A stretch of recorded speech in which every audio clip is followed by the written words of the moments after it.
할렐루야 성도 여러분 반갑습니다. 구봉주 목사입니다. 구봉주 목사의 묵상 오늘은 예전에도 이런 비슷한 주제로 얘기한 적이 있습니다. 신본주의 그리고 인본주의라는 주제로 이야기를 나누어 보려고 합니다. 신본주의라는 것은 하나님 중심으로 그렇게 살아가는 그런 의미가 있고, 또 인본주의라는 것은 사람을 중심으로 하는 것이죠.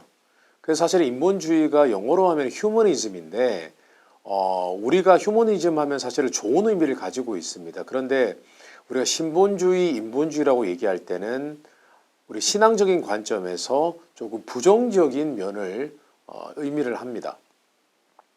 손으로 혹시 사회복음주의라고 들어보셨어요? 사회복음주의. 사회복음주의는 뭐냐 하면은 사회적인 정의, 기독교적인 정신으로 사회 정의를 구현하는 그런 사상을 의미를 합니다. 예를 들어서 뭐 social justice, 사회 정의, 그리고 세상에서의 어떤 선함, 의로움을 강조하는 것이죠. 이것은 사실은 뭐 원래 그런 사상이 있어서 그런 사상을 실천해 온 것이 아니라 크리스찬들이 빛과 소금의 역할을 감당해야 되지 않습니까?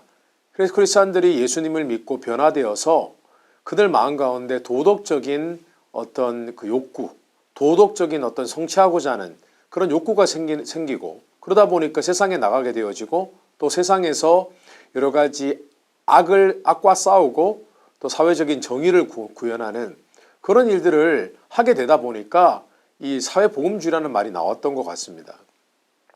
우린 잘 알고 있습니다. 많은 크리스찬들이요, 세상에서 정말 굵직굵직한 중요한 일들을 많이 했습니다.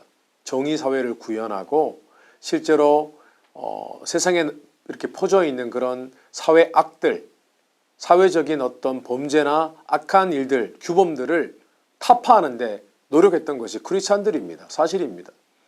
박애주의자라고 불렸던 슈바이처, 그분이 거의 해외 선교를 할 때에 가난하고 어려운 그런 아프리카 사람들 구제하고 돕고 섬기는 그런 일들을 거의 뭐 선구자처럼 해낸 사람이죠.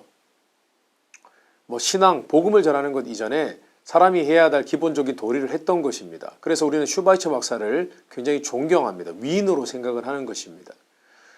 뭐 또 테레사 수녀도 마찬가지지 않습니까? 얼마나 많은 사람들을 도왔습니까? 테레사 수녀. 또 그 외에도 또 많이 있죠. 윌리엄 윌버포스라는 사람이 있습니다. 영국의 양심이라고 불렸던 사람입니다. 이 사람은 영국의 당시에 노예 무역 제도를 폐지한 사람입니다. 국회의원이 되어서요. 본인이 뭐 목회자가 되고 싶은 마음도 있었지만 자신은 세상에 나가서 빛과 소금의 역할을 감당하고 세상의 사회의 정의를 구현한다는 그런 소명의식을 갖고 국회의원이 되어서 노예 무역 제도를 폐지시켰고, 실제로 그가 끝까지 힘쓴 결과로 많은 국회의원들을 만나서 설득하고 복음을 전하고 그렇게 해서 결국 그가 죽고 난 후에 3일 후에 영국에서는 노예 제도 자체가 완전히 폐지가 되었습니다. 얼마나 위대한 일을 한 것입니까? 하나님의 뜻을 이루어 드린 것입니다. 저는 그렇게 생각을 합니다. 또 대표적으로 혹시 영국의 메르켈 총리라고 들어보셨나요? 아주 유명한 여성 총리입니다. 메르켈 총리. 메르켈 총리가 16년 동안 영국에서 수상 총리로 지냈습니다. 그녀는 참 청렴결백한 사람이었습니다. 타협이었고요. 모든 일을 은혜 가운데 인간의 평등과 자유를 존중하는 그런 정책들을 많이 펼쳐내고 참 좋은 일을 많이 했습니다. 정치적으로 적들도 많았습니다. 왜냐하면 그녀가 너무 정직하고 바르고 올곧았기 때문입니다. 그런 배경에는 그녀의 아버지가 목회자였기 때문인 것도 있었습니다. 그녀 아버지 목회자는 이름이 카르넌가 모르겠어요. 이름이 잘 기억이 나지 않는데 메르켈 총리의 아버지는 동독과 서독이 나뉘어질 무렵에 동독의 목회자였습니다. 그런데 동독이 사회주의로 바뀌면서 많은 목회자들이 서독으로 이주를 했습니다. 그런데 메르켈 총리의 아버지는 성경의 좁은 길로 걸어가라는 그런 말씀, 좁은 문으로 가라는 그 말씀 때문에 동독에 남았습니다. 동독이 뭐 먹고 살기가 서독보다 더 못했고, 또 동독에는 사회주의를 가르치는 그런 분위기여서 뭐 여러모로 신앙생활하기가 좋지는 않았지만은 여전히 복음을 전하고 그렇게 열심히 목회 생활을 하고 또 자녀들도 사회주의적인 체제 아래서 공부를 하니까 자칫 신앙을 버릴까봐 끝까지 자녀들과 늘 신앙적인 토론을 하면서 자녀를 신앙적으로 잘 양육을 하였습니다. 이후에 메르켈은 과학자가 되었고요. 그리고 남편을 따라서 라스트 네임이 이제 메르켈로 바뀌게 되는 것이죠. 그러면서 메르켈 총리는 이제 정치계에 입문을 하게 됩니다. 당시에는 남성들이 그렇게 많이 활동하는 시기가 아니었음에도 불구하고 이 메르켈 총리가 과학자에서 또 나름 또 입지가 있고 해서 당시에 정치계 새바람을 불러일으키기 위해서 정치인들이 메르켈 총리를 정치인으로 영입을 했는데 그게 계기가 되어서 훌륭한 여성 정치가가 되었고 결국 영국 총리로 16년 동안 심우를 했었습니다. 근데 메르켈 총리가 참 좋은 일을 많이 했어요. 근데 성도 여러분, 이 메르켈 총리도 어쩌면은 한편으로는 사회복음주의를 지향하는 그런 사람이지 않았을까 생각을 합니다. 인권을 존중하고요. 뭐 그런 일들을 참 많이 했습니다. 근데 사회복음주의를 지향하는 사람들이 간과하는 부분들이 있습니다. 때로는요, 사람의 도덕과 규범과 사람의 가치를 강조하다 보면은 어떤 일이 벌어지냐면은 오히려 하나님의 명령과 하나님의 뜻을 거스르고 위배하는 그런 일들을 할 수가 있다는 것입니다.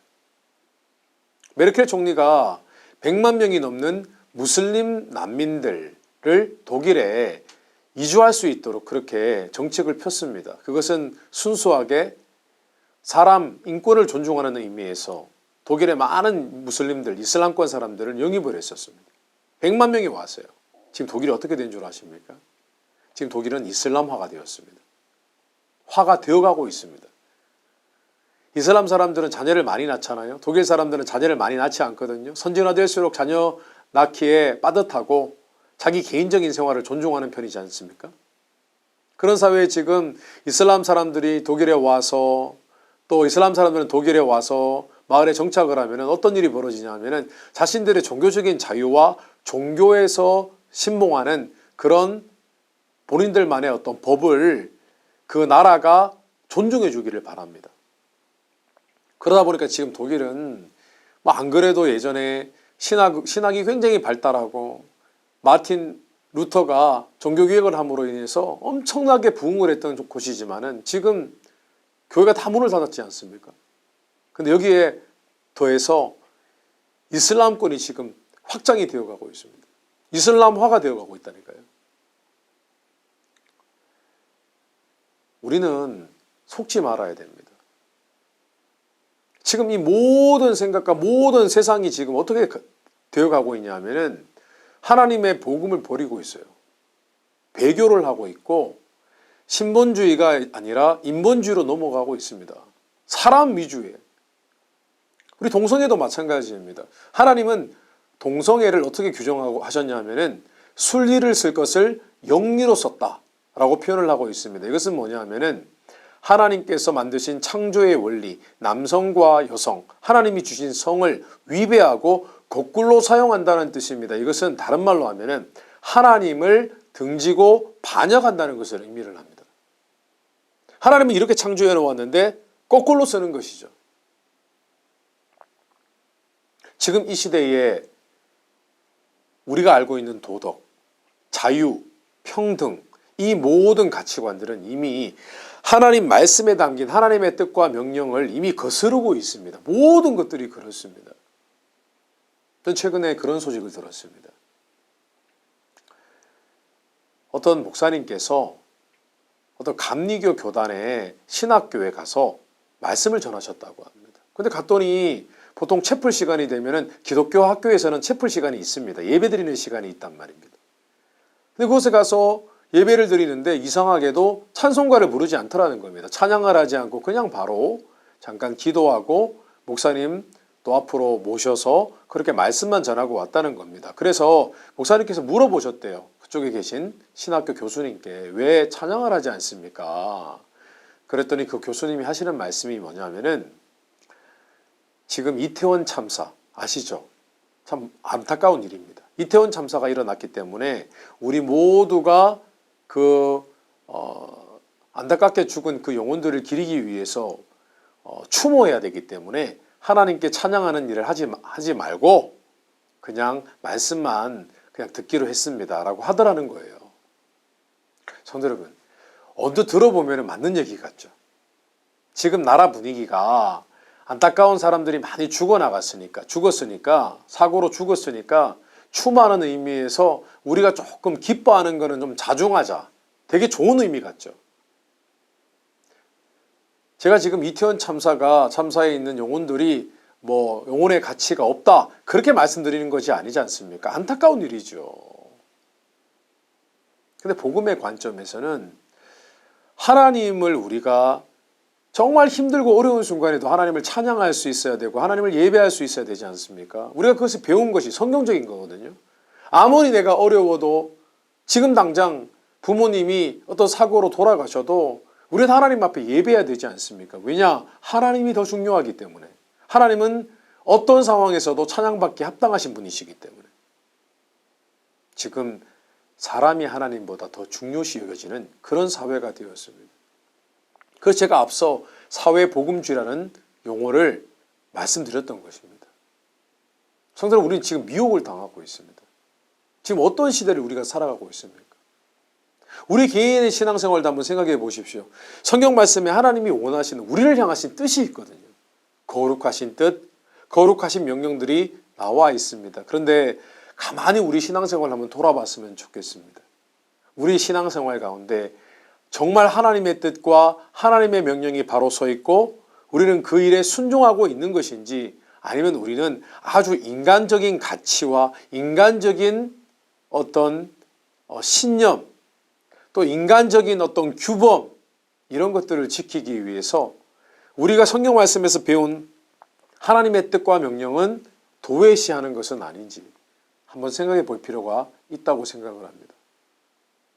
성도 여러분, 신앙이라는 것은 하나님을 더 사랑하는 것이고 하나님을 존중히 여기는 것이고 하나님의 뜻을 내 뜻보다 세상의 뜻보다 세상의 가치보다 더 소중하게 여기는 것입니다. 우린 미혹당하지 말아야 됩니다. 속지 말아야 됩니다. 분별해야 됩니다. 우리가 제일 먼저 해야 될 것은 하나님을 사랑하는 겁니다. 하나님의 뜻이 무엇인지를 구하고 깨닫는 것입니다. 그래서 하나님의 뜻을 추구하는 것입니다. 우리는 지금까지 세상에 살면서 사실은 그것이 맞는 도덕이다, 옳은 윤리라고 생각했던 것들, 옳은 사회적 문화와 규범이라고 생각했던 것들이 사실은 하나님의 뜻과는 반대가 되는 것이 참 많음에도 불구하고 우리는 깨닫지 못하고 그냥 많은 것들을 수용해 왔습니다. 실제로 우리 그렇습니다. 우리가 사고방식, 우리 하는 생각의 패턴, 이 모든 것들이 사실은 굉장히 선하다고 의롭다고 생각할지 모르지만은 사실은 하나님 등을 지거나 하나님의 뜻이 전혀 아닌 것들이 많다는 것을 우리는 인정해야 됩니다. 성도 여러분, 고린도전서 10장 13절에 이런 말씀이 있습니다. 10장 23절에 모든 것이 가하나 모든 것이 유익한 것은 아니요 모든 것이 가하나 모든 것이 덕을 세우는 것은 아니니. 예수님 믿는 자들은 자유함이 있습니다. 무엇이든 할 수 있습니다. 그러나 모든 것이 유익하거나 실제로 우리가 아는 모든 것이 진리는 아닙니다. 성도 여러분, 이제 앞으로 우리가 싸워내야 할 영적인 싸움은 인본주의를 따를 것인가, 사람의 생각과 사람의 가치와 사람의 도덕과 규범을 따를 것인가, 아니면 신본주의, 하나님 위주로 하나님의 뜻을 따를 것인가, 이것을 우리가 분별할 수 있어야 된다고 생각을 합니다. 결국 인본주의의 끝은 하나님을 등지는 것이고 하나님의 뜻과 등지는 것입니다. 결국은 그렇게 되게 되어 있습니다. 우리는 하나님을 존중하고 있습니까? 사람을 존중하고 있습니까? 하나님을 무서워하고 있습니까? 사람을 무서워하고 있습니까? 성도 여러분, 우리의 신앙이 끝까지 타협되지 아니하고 인본주의가 아니라 신본주의, 오직 하나님 말씀의 뜻 가운데 서서 살아가는 그런 하나님의 종들이 되시기를, 그렇게 지혜롭게 분별하며 미혹당하지 않고 신앙생활의 순결함을 지키게 되시기를 주님 이름으로 축복합니다. 오늘 구봉주 목사의 묵상 여기까지 하겠습니다. 감사합니다.